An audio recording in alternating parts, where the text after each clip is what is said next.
저는 우연히 매우 친한 친구의 소셜미디어 공유 상태를 통해 리틀 포레스트를 알게 되었습니다. 더 알아보기 위해 궁금증을 품게 되었고 몇 시간 동안 보내는 동안 이 훌륭한 간단한 영화에서 많은 유익하고 흥미로운 것을 배울 수 있어 기뻤습니다.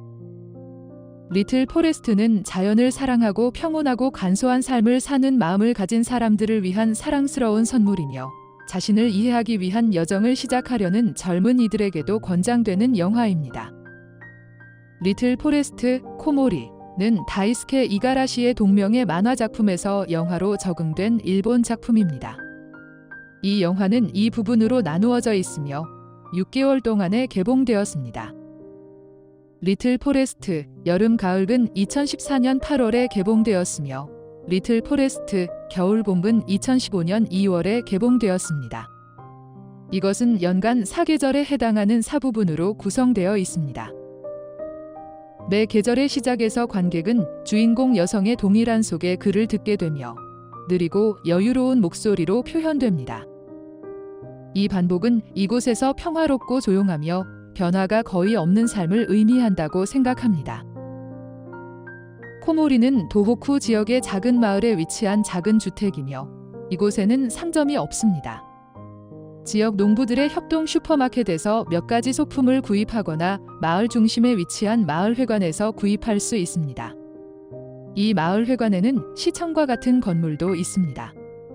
이곳으로 가는 도로는 대부분 내려가는 경사로이며 자전거로 약 30분 정도 소요됩니다.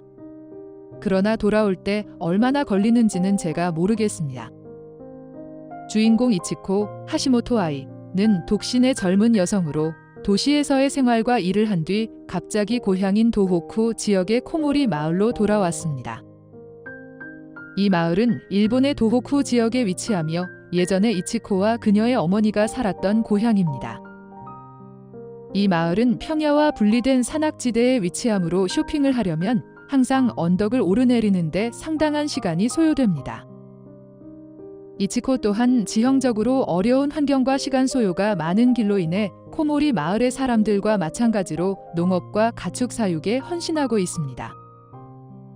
그들은 직접 씨앗을 심고 키우며 수확하고 보관하며 연중 농사를 집중 관리하여 고품질의 농산물을 만들어내고 있습니다.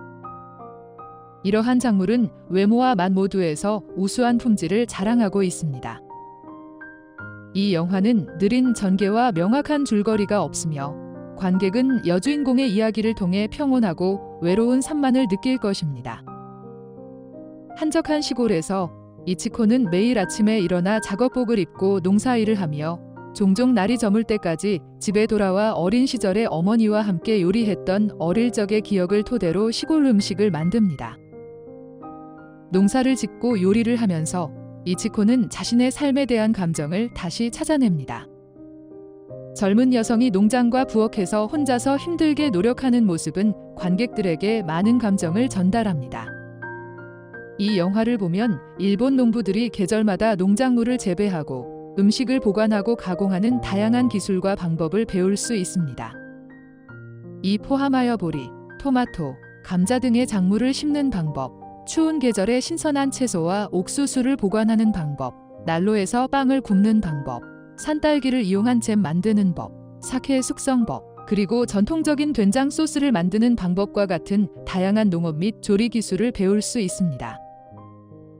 이 영화를 본 후에 나중에 다시 참고하기 위해 노트에 기록해야 할 것 같습니다.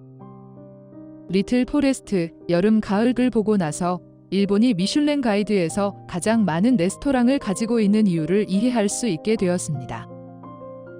그 이유는 일본 사람들의 노력, 열정, 그리고 그들이 갖고 있는 농업과 조리 기술의 미련 때문일 것입니다. 상점에서는 주로 농약 처리된 채소, 중국에서 온 과일, 성장 호르몬 주입된 고기, 옥수수로 만든 커피만 파는 시대에서 나는 종종 깊은 욕망을 품었습니다. 바로 다양한 신선한 채소로 가득한 푸릇하고 녹색 정원, 자연스럽게 자라난 닭대, 혹은 몇 개의 시냇물 옆에서 기뻐하는 연어들이 있는 곳에 대한 욕망이었습니다. 그래, 나는 이치코의 정원처럼 나만 정원으로 나가면 맛있는 식사가 준비되어 있는 것만으로 충분할 것이라고 꿈꾸었습니다. 그러나 그 영화의 아름다운 시계의 장면 하나하나를 주의 깊게 보고 곰곰이 생각해 보면 농부들의 어려움과 고난을 어느 정도 이해할 수 있게 됩니다. 어떤 관객은 이 영화를 본 후에 재미있는 한 줄 평을 남겼습니다. 2시간 동안 정원을 가꾸고 요리하는 프로그램. 나는 웃음을 터뜨렸습니다. 그 평가는 맞기도 하면서 틀렸기도 합니다. 자연의 아름다움과 음식을 만드는 것에 대한 열정이 없다면 이 영화는 정원 가꾸기나 요리를 가르치는 라이브 프로그램과 다를 게 없을 것입니다. 반면에 만약 당신이 시골의 아름다움을 사랑하고 저녁이면 익은 밭이나 싱그러운 과수원을 사랑한다면 이 영화는 당신을 위한 것입니다. 일본 영화를 보면 항상 놀라게 됩니다. 영화의 모든 장면이 매우 정교하게 촬영, 편집되고 섬세하게 처리되어 있습니다. 자연의 아름다움을 영화를 통해 전달하기 위해 감독이 노력한 결과입니다.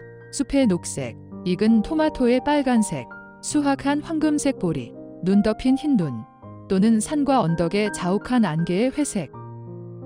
때로는 입에 묻어있는 몇 방울의 이슬조차도 당신의 영혼을 상쾌하게 만들고 활력을 불어넣을 것입니다. 영화의 느린 흐름, 배우들의 소박하고 자연스러운 연기, 여주인공의 깊은 슬픔이 담긴 깊은 음성으로 당신은 고요하고 조용하면서도 활기찬 시골을 방문한 것 같은 느낌을 받게 될 것입니다. 한적한 이곳은 현대 도시의 화려한 생활과는 대조적으로 첨단 기술 제품들인 컴퓨터, 스마트폰, 인터넷 TV와 같은 것들이 전혀 등장하지 않는 곳입니다. 이곳에서의 삶은 간단하며 천천히 흘러가며 반복되고 평온합니다. 일부 사람들에게는 이것이 지루한 삶으로 여겨질 수도 있습니다. 주변에는 씨앗, 정원, 정원이를 위한 도구, 그리고 가끔 이웃들이 방문해 함께 바치를 하며 고구마 파이를 어떻게 바삭하게 만들 것인지 이야기하는 정도입니다. 나는 생각했습니다. 얼마나 많은 젊은이들이 이런 간단한 삶에 도전하겠느냐? 얼마나 많은 사람들이 현대의 빠른 속도의 삶을 버리고 전통적인 건강한 가치관으로 돌아갈 용기를 가질까요? 영화의 색감이 약간 빈티지한 느낌을 풍기며 밝고 신나는 영화 음악 또한 이 영화를 보는 동안 즐겁게 만드는 요소 중 하나입니다.